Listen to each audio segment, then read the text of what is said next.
slowly found myself folding into that culture really well, actually, the party scene.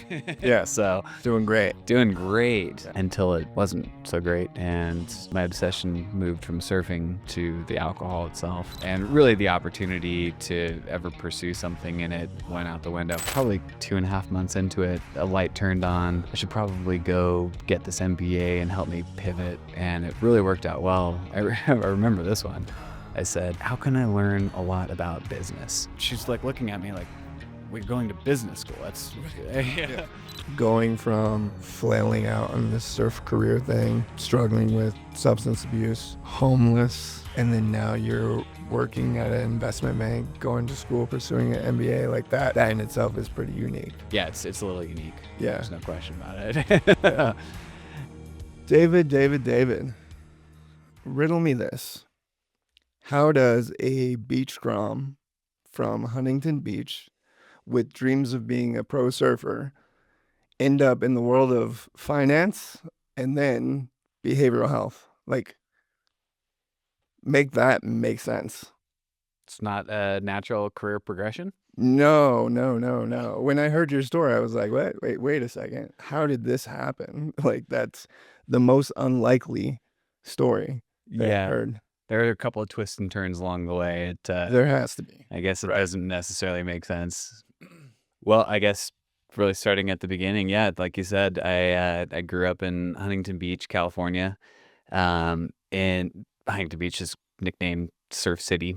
Yeah. It's, put it this way.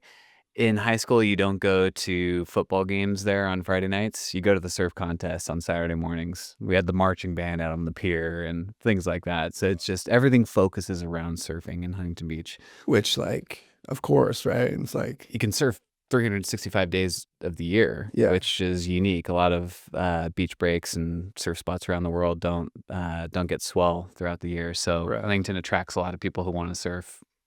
I mean, really make their lifestyle around it. So I grew up just loving it, and then in kind of an early age, I quit soccer and baseball and everything, and just really wanted to focus on surfing. You were all in on surfing. I was all in, and so as that all progressed, I was getting okay at it, pretty decent, and competing, and eventually went to college. Went to a college that had a really good surf team. Was on a surf team in high school too. It's kind of funny when you're not in Southern California. The idea of a surf team is crazy. Yeah, I had never even heard of that. Yeah, surf team in college. Yeah, and I was competing in like more kind of professional events and pro-am events, and all the way up until that point, had been really disciplined. Would wake up, had to be at the beach 5:30 every morning. On the weekends, you're either in a contest or you're traveling somewhere else to surf different type of wave than what you surf the other 5 days out of the week. And I get into college and being involved in this, we'll call it a community of, competitive surfers, and it was just a party scene. And like that was the culture. That was the culture. Yeah. And I mean, I'd never talked with girls, and all of a sudden, girls want to come talk to the surfer, and so that was crazy, and it was just this tidal wave of new experiences that were hitting all at once. And I wasn't prepared for it. I wasn't ready for it. And the one thing that helped me talk to the girls, and I think even more importantly than the girls, as funny as it sounds, is you see these other guys in magazines and surf videos growing up, and they become your idols. Yeah. And then you see them in real life, and it's just like, oh my gosh, there he is. Well, starstruck. Yeah, you're totally starstruck. Yeah. And a beer really helped. And then a lot of beers helped even more. Right. And so I just slowly found myself folding into that culture really well, actually, the party scene. Yeah. So doing great. Yeah. Until it wasn't so great. And my obsession moved from surfing to the alcohol itself. Yeah. And didn't do so well in the contest, started missing heats. And really the opportunity to ever pursue something in it went out the window. I'll also say that there was a big difference between someone at my level and the guys that actually make a career out of it. Yeah. And that also started to become more evident. And so But the alcohol consumption kind of also exacerbated it. Yeah. Yeah. Okay. Okay. And so, yeah, eventually surfing was no longer really the priority, and there definitely was no career in it. And So that was kind of off the table. it was off the table. Okay. When I look back at it from a more genuine place, I can also say that that was a good thing in terms of my love for surfing, because the love became a big desire to become a pro. Right. And I eventually refound my original love of surfing after I kind of realized it was never going to materialize into something. So you're pursuing this dream of surfing. Things start going downhill. Alcohol consumption goes up. Surf opportunities go down. You find yourself now, that thing that you've been pursuing for so long is no longer an option. Yeah. How does that equate to you ending up in the world of finance? Well, there's another major life change that happened in between. All my friends in San Diego looked at me and said, "Man, you got to make some changes, and we don't think that you're going to be able to make those changes here." So I left San Diego for Colorado and went to a therapeutic community out here on the other side of the mountain range, Front Range. Yeah. A year-long program. Got into it, really didn't want to be there. About 3 months in, I decided I'd try homelessness instead. Great choice. Yeah. Highly recommend it. I highly recommend. Yeah. And actually, some people, homelessness kind of works for them. They can do it. Right. It didn't work for me. Me I hate Yeah, it wasn't the best. And I tried panhandling, and no one wanted to give me money because, like, I didn't look homeless. Right. And so, You like, spare some change there. What are you talking about, dude? Totally. Yeah. So I could never make more than $20 a day panhandling. Oh man. And so I tried the day work, the day labor stuff. Okay. And back then I remember it was 50. Well, actually, I said I remember, I don't. It was 54 and some change is what I'd get after the taxes for day labor. Okay. And a smart person would put that towards a hostel or something like that. A place to sleep. A place to sleep. Yeah. Actually, towards booze. Of course. So yeah, that makes sense. Yeah. But I had this really cool cardboard box set up in an alley there. This was before, folks had tents and all that stuff. Yeah. Old school homeless. Old school, yeah. Yeah. And it was pretty sick, actually. There was like, I would build these boxes as a kid, like these little box forts. So I kind of like. So translate, you were ready. I was ready. You had experience. Yeah. Yeah. But no, it actually was an awful experience, and so I ended up going back to that program. Yeah. Homeless isn't for me. Yeah. I didn't like the program, but fuck it. Like, better than this. Yeah, I'll come back. Yeah. So I did that whole year-long program, and So you're there for a whole year. yeah, Wow. yeah. Wow. And at the end of it, I decided my first swing at life was going to be I'd go work at this big mega church, and it was fun. There was a great vibe, Yeah. a lot of people, and it was fun. I really enjoyed it, but it wasn't for me. I realized very quickly that was not the right pathway in life for me. So Sure. so I ended up getting going back into school and getting an MBA instead. Wow. Okay. Yeah. So from homeless to mega church to back to school pursuing an MBA. Yeah.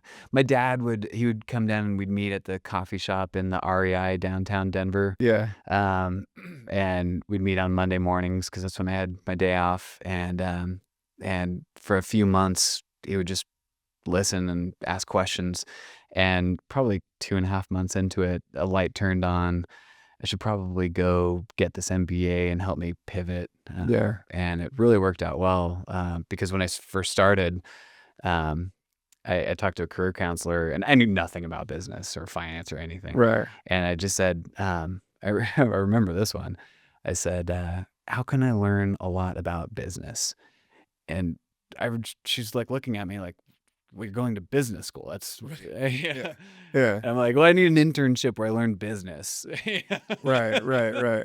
Like marketing, finance, like operate. What do you mean you want to learn business? Yeah. What part of business? And I'm like, I don't know. Yeah. What do I do? Where do I start? And so she said, well, why don't you go try and get an internship at an investment bank? And I had no idea what an investment bank was. Yeah. So I'm like, great. So I go and I interview for these internships. And at the time, I'm like 29 years old, and no one wanted to hire a 29-year-old investment banking analyst intern. Wow.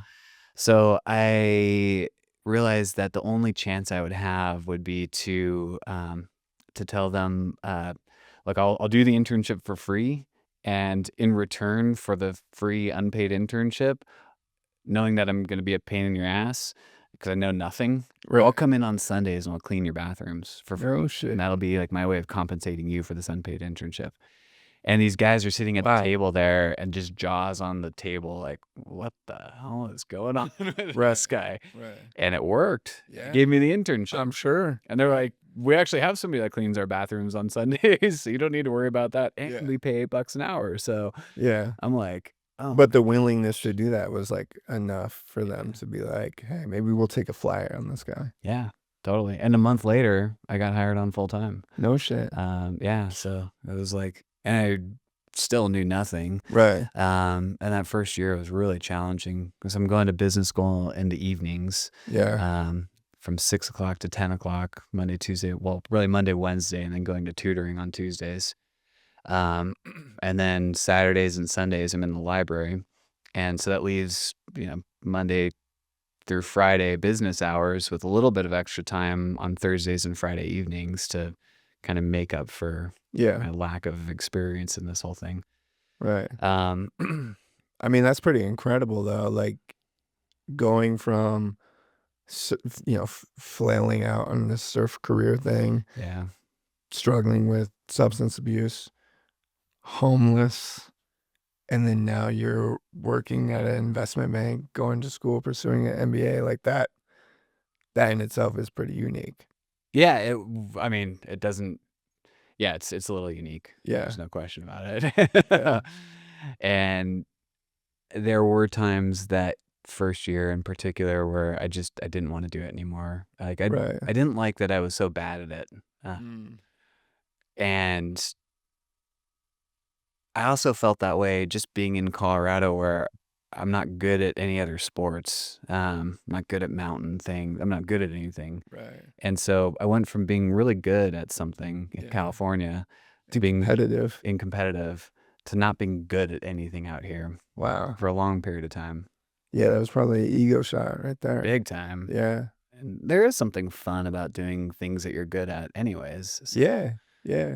But I think there's also like learned fun in the things that you're not good at and challenging yourself to become good at them. But you said learned fun, and I said, tell me more. What do you mean by learned fun? Like it's not fun and you might hate it. And it sounded like that first year you were ready to maybe give up at times. Mm-hmm. But like through the repetition of doing this thing and staying committed to it, over time it becomes fun. Yeah, I agree with that. I thought you were actually going a different direction there and saying that you can learn how to have fun. You can learn where there's actually fun in like learning something new and actually being awful at something. And that was also true. Like, because I spent a long time being bad at everything I was doing. Right. So I think that's also been part of my own journey is finding fun in that uncomfortableness of sucking at things. Yeah, I think that we humans have like a innate desire to learn new things, like that adventure, the exploration, like we all have it. And sometimes it's about like uncovering what that looks like for you personally. And it sounds like your journey has been kind of that. Yeah. Yeah. And finding the fun in that. Yeah. So you go from this internship and job at this investment bank.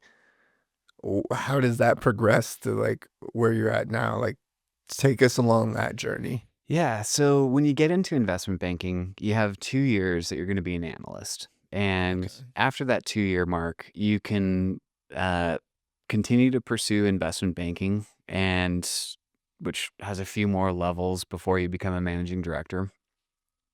Or you can pivot, and after your 2-year mark, you can move into private equity. Private equities firms are smaller, so they don't want to take the time and resources to train. Yeah. Right. So they rely on the investment banks to train you, and then they recruit out of there. Gotcha.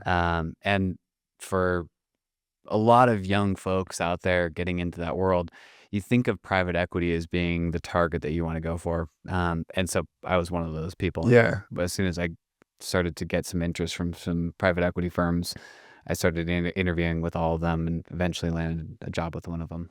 Okay. And so investment banking to private equity. mhm. And then was that kind of like the end goal? It was, I thought it was, yeah. Um, and it was for me at least, it was a different level now. So investment banking was a challenge to learn the foundations, to understand, higher level, how Yeah. all these different companies in the industries that I was assigned to really work and operate, what makes them good or bad, what are the signals for, growth or a scalable company that might still be subscale, Right. which is a great target for private equity. Um, what are the signals for, a company that's matured and is probably not going to grow anymore? All of those pieces, right? Private equity, now you actually really have to understand at a deep level, at a granular level, how they're operating. So you're not going to make a 20, 50, $100 million investment decision until the team has a deep understanding of the operational inefficiencies that they can improve on and the efficiencies that they can leverage, not just from a cash flow standpoint, but also from a financing standpoint to get the deal done in the first place. So you're getting like down to the nitty gritty and learning all the things to make you really, really good. Yeah, so I sucked again. Yeah. So I'm like back to being bad. Square one. Yeah. Yeah, and it was like my first year in investment banking, horrible. Second year, I was decent, and I go back to my first year in private equity, awful. Yeah. So yeah, I was right back to the drawing board. Right. Yeah. So So you think that, okay, now I'm in private equity. That was the goal. You're there, but you don't stay there. So what happens? well, I was covering more on manufacturing, logistics, and aerospace. Okay. Those were the three primary industries that I was looking at. And uh, I got connected to these guys who were writing a bill that they were going to try to sign into legislation. Yeah. They're in the recovery community, and they also had these big dreams of starting a organization that would kind of serve, like sit in a spot in the treatment landscape in Colorado. At the time, there was no funding from Medicaid for ASAM 3.5 level of care. Gotcha. And so they're going to try and solve for that by replicating a program up in Minnesota called the Retreat, very 12-step focused thing. Yeah. That by leveraging volunteers in the 12-step community, they could bring the cost of care down to $5,400 per month. Okay. So we thought, hey, you know what? We should maybe try that too.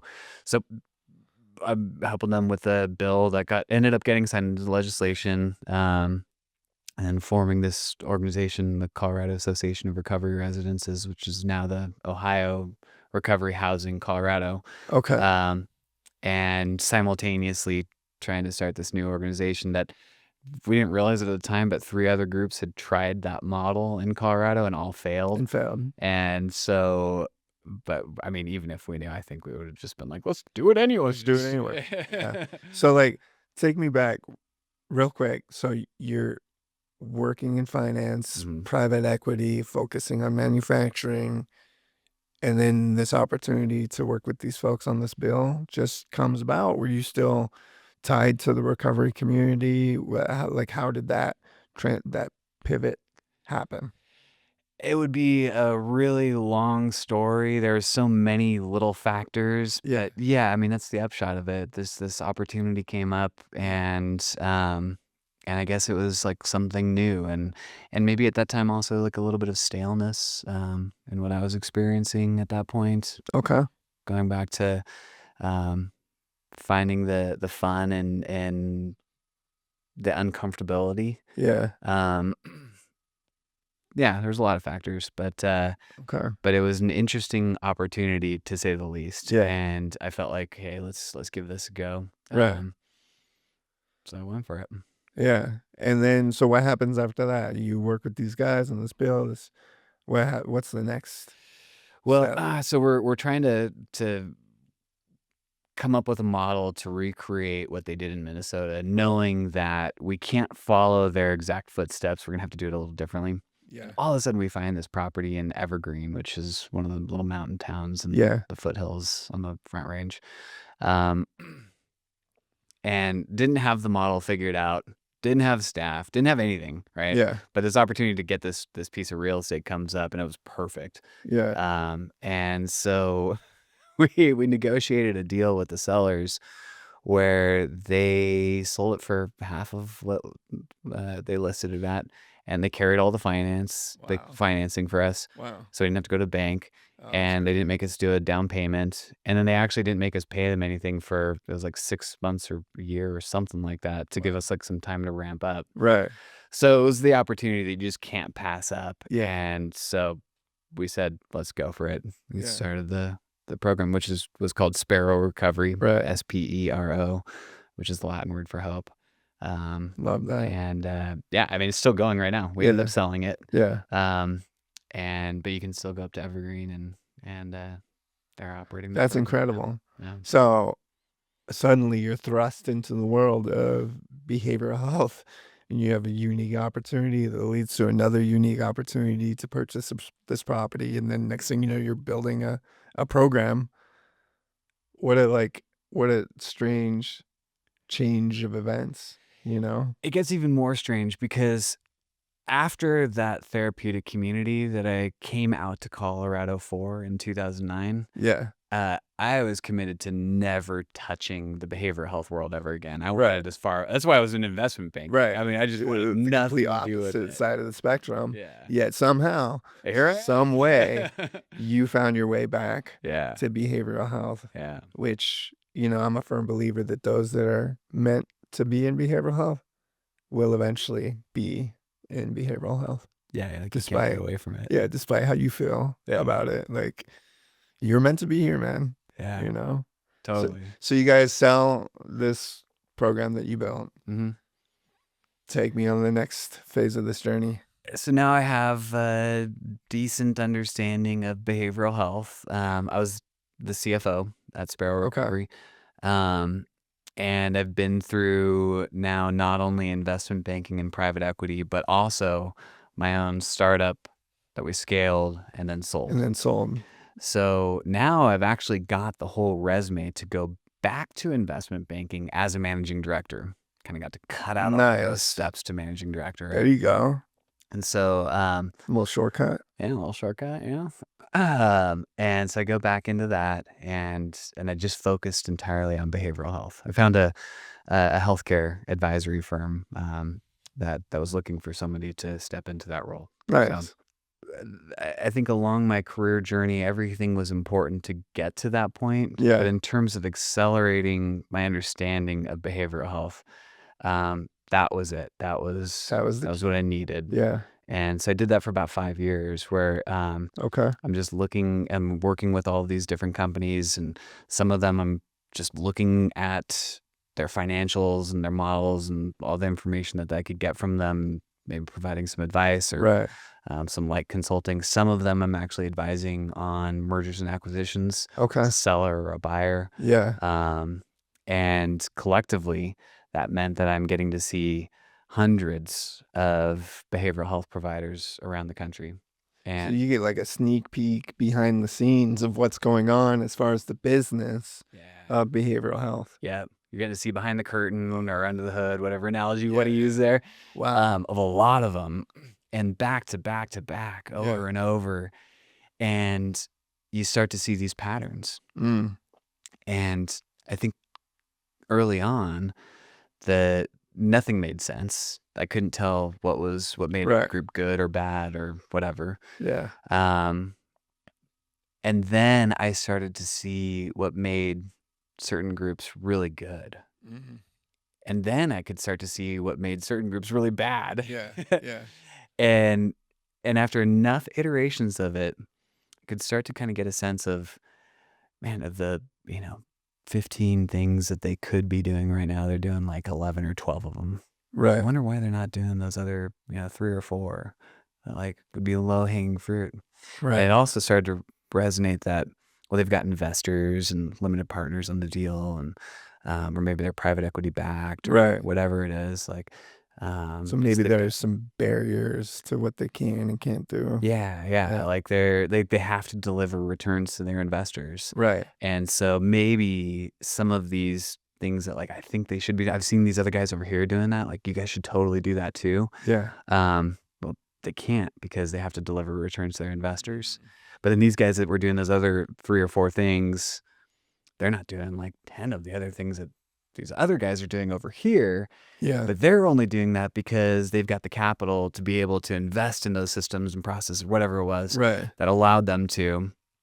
So, it's because of capital constraints. So, man, you've got capital constraints on one hand that preclude you from doing some of the things you probably want to do, or you don't have the capital constraints because you have investors, but you have returns that you have to deliver. Right. That now also precludes you from doing some of the things you want to do. And so the frustration, I'm sure you can kind of catch here, starts to develop of like, there's not too many that I'm seeing out there. There were some, but there's not too many that are doing it all. Right.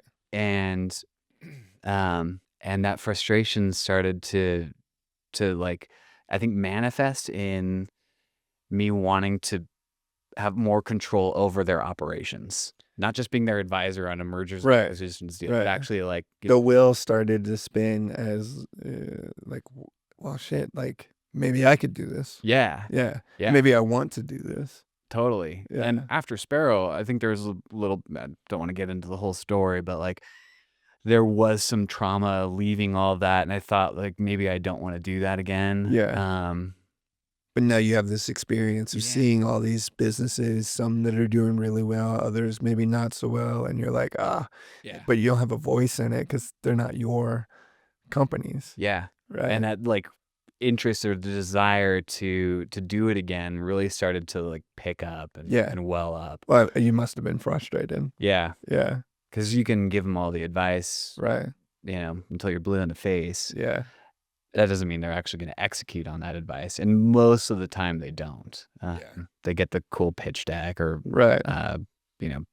30-page PowerPoint slides on, all the things that they should be doing. And Well, I'm sure also working in mergers and acquisitions, it's like as long as they can sell, like, well, that's another good to good go. point, right? You don't need to be doing all those 15 things, right? Right. You need stable, consistent, positive cash flows, Right. and you need to be in compliance. You check both those boxes, Good you to can sell go. the company. Yeah. Yeah. Yeah. Which again, that must be also frustrating too, being able to. Quite a bit, because Look you at start that. to see the consolidation. So we talk about like private equity and behavioral health, and there's a lot of frustration from staff members that get they work for a company that gets bought and now folded in. Yep. There's, I think, stakeholder frustrations. Man, we used to be able to refer to them. Now they don't want to take our referrals anymore. But I think my frustration was seeing a series of broken providers rolled up into one that's now just an amalgamation of broken providers Yeah. that they're piecing and duct taping together to generate a profit and to serve people, Yeah. but really to generate a profit, Of course. so that when they're done with their 5 to 7 year hold period, they can now sell that for a profit. Right. And I think it's important to say that too, because a lot of people think of behavioral health, forget that it's a business, Mhm. and ultimately like a business needs to be profitable to be sustainable. It does. Ultimately, yeah, it's a business that we're helping people, but there's that other piece that's equally important. So let me ask you this, working in that, seeing behind the scenes, being frustrated by not having a voice in this, like, what did that spark in you?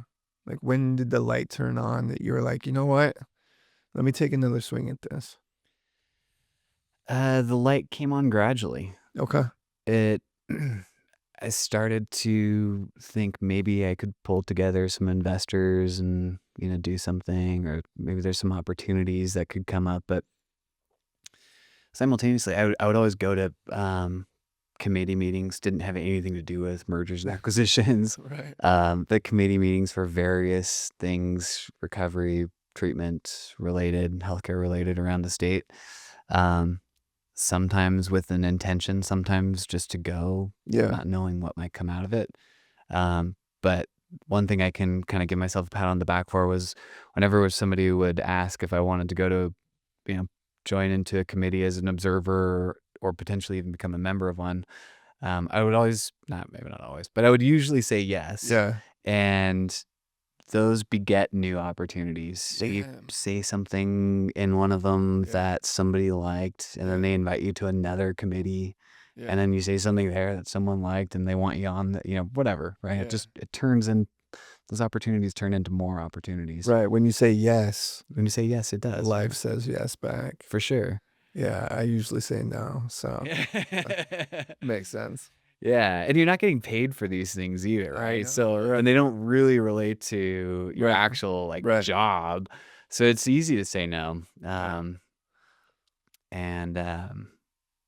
I think there's always in the back of my mind this persistent thought that, what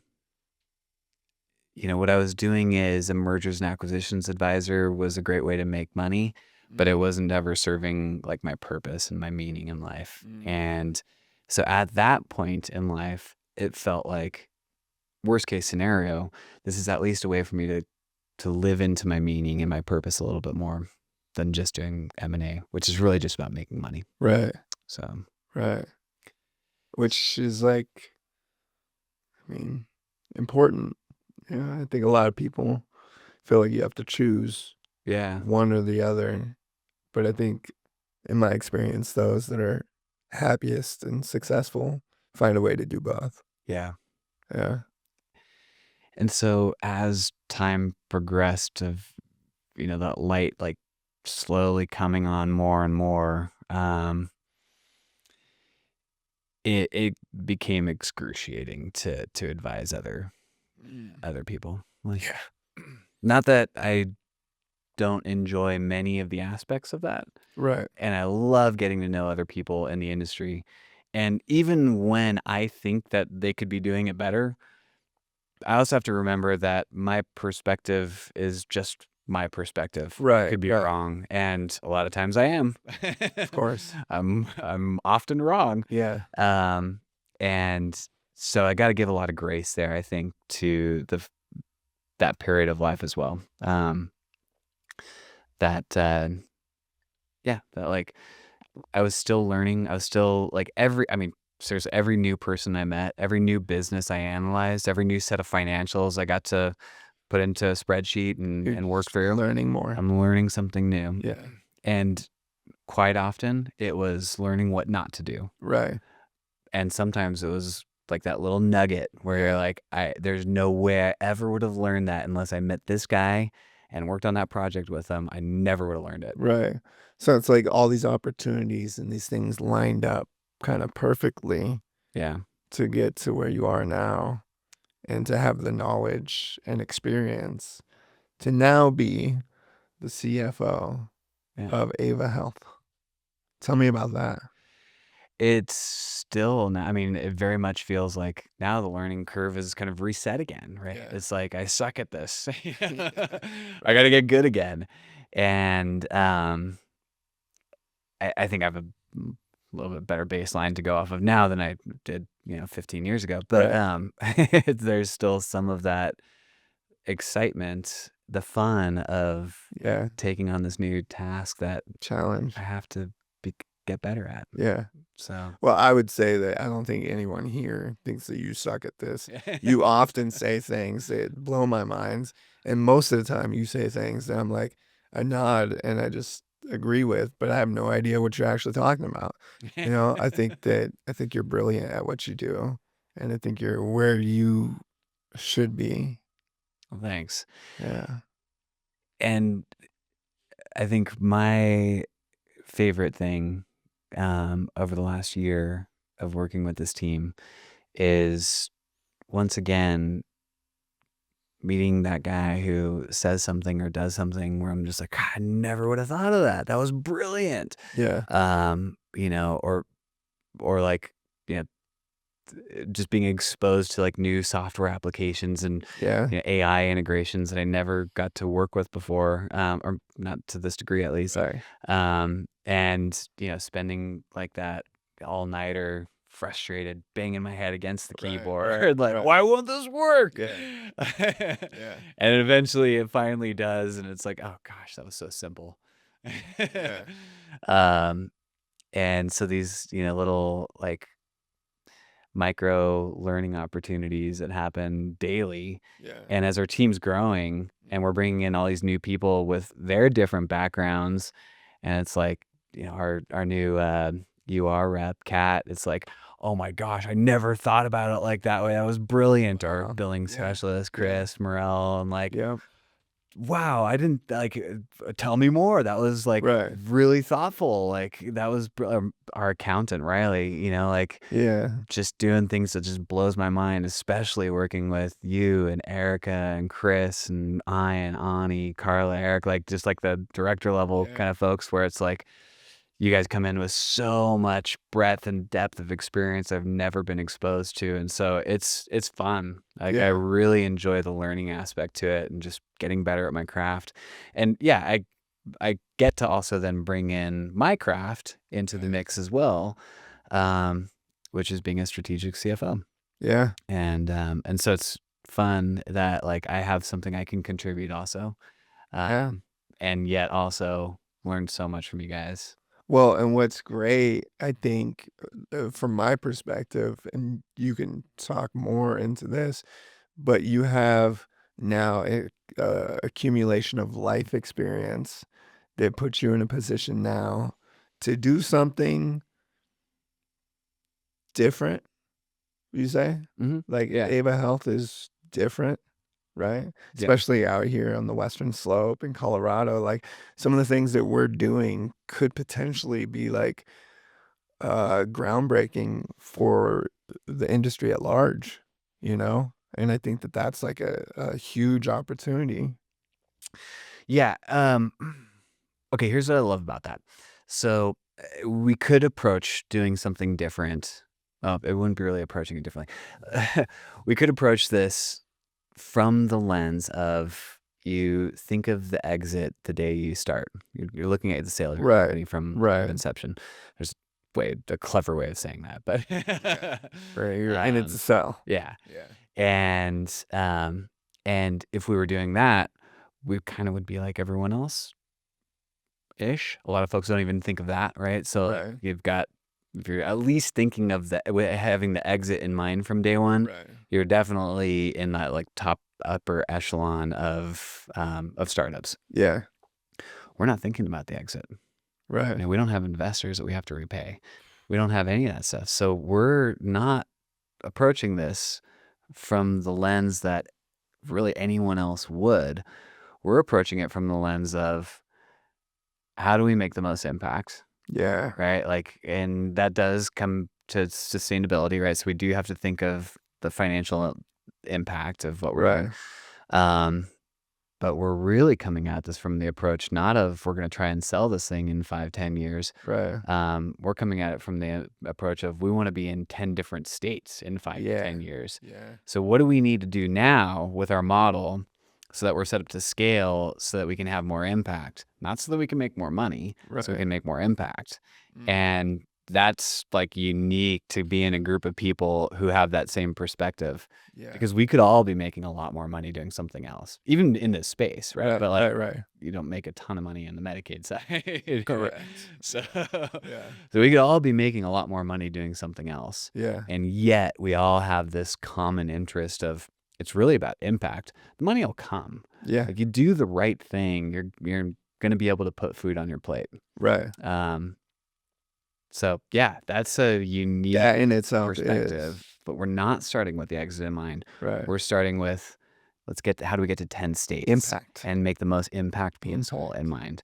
And not, again, this is where it gets unique for us, where it's not even just about, although this is paramount, it is, but it's not just about the impact in the lives of the individuals we're serving. It's also about impacting the way municipalities, states, and even the country, like how we are viewing this, how we're thinking of the model. And so we know we can't just like come in 180 degrees away from what they're doing right now. Yeah. But we can kind of turn the dial little by little. We have to work within the established system, but we can start making smaller changes and smaller changes and smaller changes with the idea that over time, those small changes will lead to some bigger ones. Yeah, absolutely. That's incredible. So it's amazing to be a part of something like that. It's fun. Yeah. Our day will all come. The day will come for all of us, where we have to approach the end of our lives, and we do that alone. I mean, we might have family around us if we're lucky, but like we're going to have to come to that experience by ourselves. And hopefully we come in to that day knowing that like we made as much impact, that we lived according to our purpose and our meaning as fully as possible. And so if I know that, then man, I don't have any time to lose right now. What are we doing sitting in this podcast studio right now? I got to get back to work. Right. Got stuff to do. Yeah. And so, and I know that like I'm just surrounded by all these folks who have that same perspective. Right. And yeah, man, that like makes finance really cool. Makes it really cool. I imagine so. Yeah. Well, I appreciate it. Yeah. Thanks for your time. We're going to get you on the table next to dive further into this. But yeah, this is all sounding like really like up in there. Like, what is he even saying? You know, like, so yeah, when we get around the table, we'll get into the nitty gritty of what it actually means. Yeah. Because I think people are eager to learn that. Happy to share it too. I mean, I think one of our other core values is transparency. Yeah. And so, you know, if anyone is watching this and, you know, ahead of when we're sitting around the table and wants to understand more about that, like, I mean, happy to have those discussions. And importantly, our data, like, we're not data hoarders, you know, like we will show our data to anyone who wants to see it. And we'll show our strategy to anyone who wants to see it. So, always happy to do that, man. Appreciate it. Yeah. Hard truths. Real conversations. And sparks of possibility from a world that's a little broken-ish. Thanks. You bet, man. Like, comment, subscribe.